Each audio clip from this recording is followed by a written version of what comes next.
Okay, sure, the 2023 World Cup won't have the two biggest European superstars, Giannis and Jokic. Team USA won't have their Assemble the Avengers squad, but we will see a lot of fresh faces in FIBA basketball. Let's go group by group and see which countries will have the biggest stars and who I predict to advance further and win the medals. Starting with Group A, we meet one of the hosts of this World Cup, the Philippines. And let me remind you, Philippines is a country that's absolutely crazy for basketball. If you see people climbing through the roof to see their team and other NBA stars, don't be surprised. Undoubtedly, their biggest star will be the scoring machine from the Utah Jazz, Jordan Clarkson, who I see dropping about 35 a game for the Philippines. Just 8 to shoot for Clarkson here. He backs down again, draws the foul, and one. He should get the most help from the biggest Filipino prospect right now, Kai Soto. Moving on to Italy, their hopes that Paolo Banchero would play for them were crushed after he quote-unquote fooled them by choosing to play for Team USA.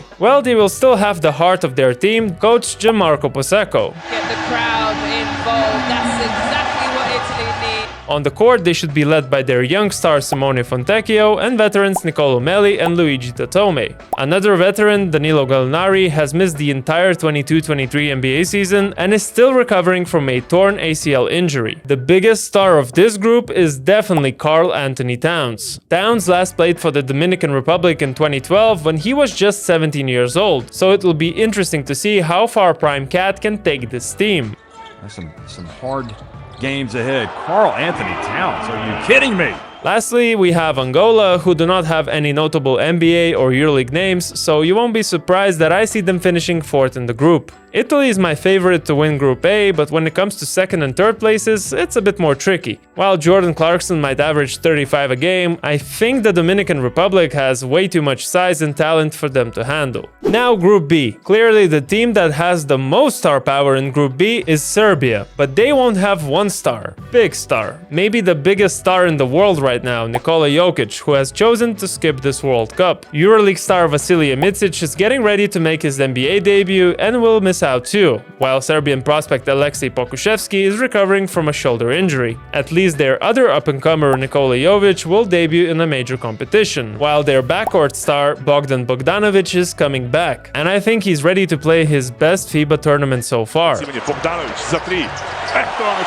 Next up, let's talk about China's biggest acquisition this summer, Kyle Anderson. Reportedly, Slow-Mo has received $1 million to suit up for the Chinese national team. But don't get it twisted, Anderson isn't the most random and unrelated American who is going to play for a foreign team, as his roots actually do trace back to China. Another interesting addition is on the sidelines, as Serbian legend Sasha Djordjevic will be their head coach. Now, the first South Sudanese name that comes to mind is the legendary Manute Ball, whose son Ball is the biggest name that could represent them right now, but unfortunately he won't be playing for them just yet. The last team of the group, Puerto Rico, is also going to miss their biggest star, Jose Alvarado. So this makes it one of the easier groups to predict, as the Serbians should have no problems collecting all 3 wins, then South Sudan most likely suffering 3 defeats, and ultimately I trust in Slow-Mo's ability to lead them out of Group B to the next stage. Group C has 2 teams that gave us one of the most memorable FIBA World Cup matches ever. Greece has stunned the United States of America! The first part of that matchup are the favorites of almost every FIBA competition, Team USA. This year, the Americans are definitely not delegating Team A or B to the tournament, but perhaps you should listen to how Gilbert Arenas described it. You see that list, man, they got, man? Oh, sorry-ass group. Obviously, Team USA will have the most talent, with NBA All-Stars Brandon Ingram and Anthony Edwards leading the offense, while Jaren Jackson Jr. cements the defense. You could say there are only 3 All-Stars in this team, but I would argue that the coaching staff features 4 more: Steve Kerr, Tyronn Lue, Mark Few, and Eric Spoelstra, who's probably going to get the most cheers in the Philippines, being partly Filipino himself. It will be interesting to see if the all-star coaching staff can mold this group of guys with no FIBA experience to world champions. The second half of that historic matchup is Greece, and this year's team is very different from last year's. And I'm not just talking about Giannis Antetokounmpo. Their backcourt is suffering the loss of EuroLeague stars Nick Galadis, Kostas Lukas, and Tyler Dorsey. While we won't see Giannis on the team, his brothers Thanasis and Kostas, naturalized American Thomas Wakopoulos, I cannot do this with a straight face. Naturalized American Thomas Walkup and other veterans of the Greek national team will try to repeat their 2006 success against the Americans. One thing's for sure, you should definitely tune in to any of the New Zealand games just to witness their fight dance called haka.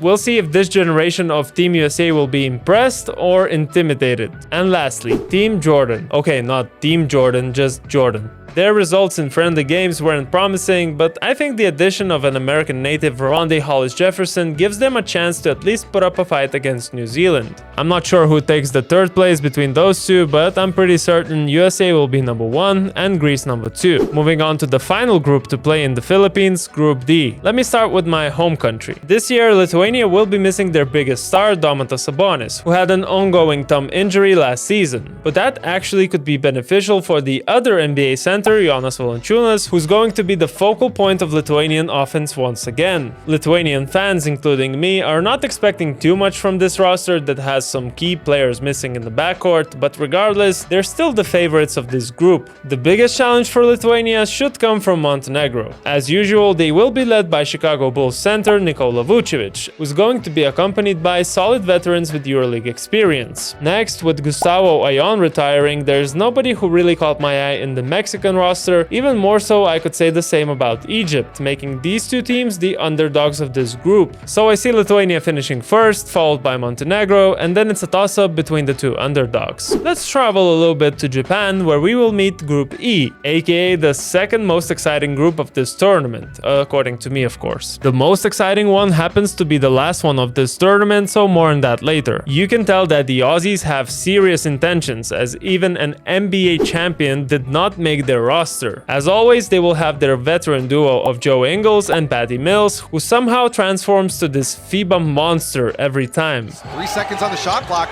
Mills gonna let it fly. Knocks it down. Patty Mills with the hand. And as always, they won't have Ben Simmons. On a serious note, I'm mostly excited about their young core in Josh Giddey, Josh Green, and Matisse Thybulle. And then add Dante Exum, who revived his career during his last few seasons in the EuroLeague. The team that had by far the most drama before this tournament is Germany. Their captain Dennis Schroeder mocked Maxi Kleber for not playing last summer. Kleber did not take it well and withdrew from the national team again. Regardless, when we talk about talent, Germans are up there with the best of them. They'll have Schroeder himself, the Wagner brothers, Daniel Theis, and a bunch of players with EuroLeague experience. If I'm honest, Germany is my dark horse of this tournament, and I won't be surprised seeing them going far after they managed to maintain the core of that successful 2022 Eurobasket squad. Now, Finland has only one star, but it's surely the biggest in this group, Lauri Markkanen. The finisher always takes it up a notch in FIBA tournaments, but this year he also had a breakout season in the NBA, so I'm not even sure what to expect from him in Japan.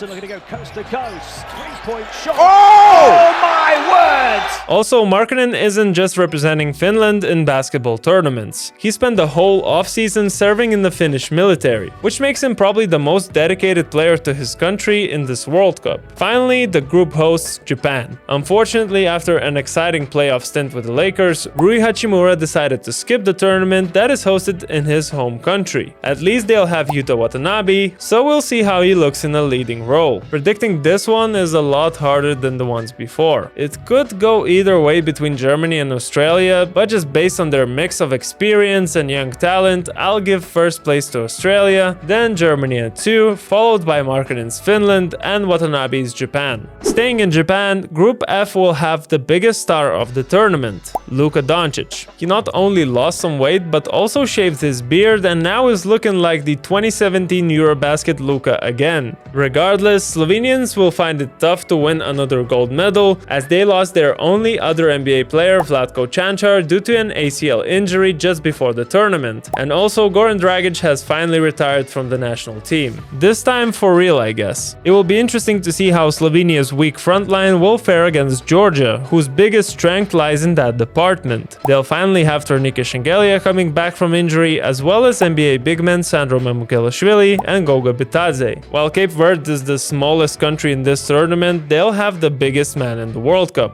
Walter Tavares. The EuroLeague Finals MVP probably won't be able to take this team out of the group, but it's still a nice story to see such a tiny nation making it to the World Cup. The times of Venezuela's biggest star Gravis Vasquez are over, so they'll have to rely on the local players, making them this group's underdogs together with Cape Verde. I see Slovenians beating Georgia in the battle for the first place and both of these teams advancing. Just before we move on, make sure you are subscribed to our channel as we are giving away this Luka Doncic jersey to one lucky subscriber once we hit 100,000. Then finally, we arrive to the last host country, Indonesia. You'd think that 2022 Eurobasket and 2019 World Cup champion Spain is enough to make Group G exciting, but they'll miss both of their star point guards Ricky Rubio and Lorenzo Brown. I'm mostly excited to see the young NBA duo of Grizzlies Santi Aldama and Rockets Usman Garuba. The Spaniards will also have the Hernan Gomez brothers, as well as legendary Sergio Llull and Rudy Fernandez. I'm not sure how, but if Sergio Scariolo manages to pull this one off, he's definitely the GOAT and there's no more questions about it. Another thing that makes Group G not so exciting is Spain's competition. Brazil is quite obviously the second best team in this group, having players with both NBA and EuroLeague experience. But the most surprising fact about this team is that 40-year-old Marcelinho Huertas is still balling out for his country. We'll see the battle of the old guys when Brazil meets Iran, as Hamed Haddadi at 38 is still really the only name to talk about in the Iranian squad. Ivory Coast won't have their biggest star, 6th overall pick Mo Bamba, who for the first time was invited but will not make his debut yet. Ivory Coast finished with 0 wins last World Cup, and without Bamba, I don't see them getting any better. The battle for the second place between the old men should go to Brazil, and I think Spain will have no problem sweeping this group.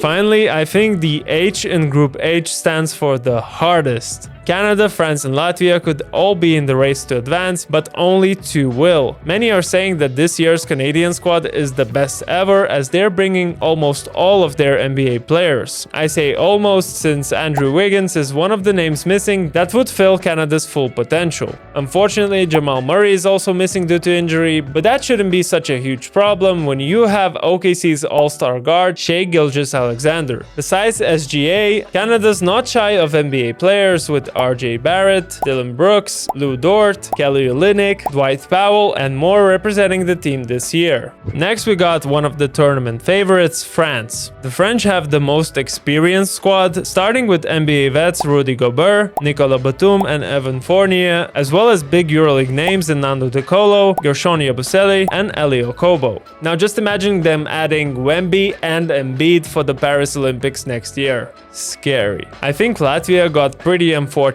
They won't have their biggest star in Kristaps Porzingis, as the big man couldn't fully prepare with the team in the friendly games due to yet another injury. With 100% healthy Porzingis and NBA veteran Davis Bertans, I would see their style of basketball causing problems for both France and Canada, but my prediction now is that they will come third. The fourth team in this group is probably even less fortunate, as Lebanon doesn't have anyone playing at high level, and while I obviously don't see them winning a game, in this kind of a group, they could also be the team with the worst plus-minus in this whole tournament. That being said, I predict the French overcoming Canada and both of those teams advancing. Finally, my predictions for the gold, silver, and bronze medals. To make this whole messy system more digestible, I first predicted the 2 group stages, which resulted in these quarterfinals. I see Serbia edging it out versus Greece, Australia beating Canada, USA breezing through Italy, and France having lots of trouble with Germany, but ultimately advancing. Which brings us to the semi-finals, where I'll go with Australia beating Serbia and USA barely beating France. So here's my podium. Gold for Team USA, silver for Australia, and bronze for Serbia. And of course, these are very early predictions, and a single unexpected result could make them age pretty terribly. Whether it ages badly or not, let me know your World Cup predictions in the comments below. Also, if you enjoyed this preview, make sure to drop a like on this video, as well as check out BasketNews.com for the best World Cup coverage you can get. See you after the World Cup.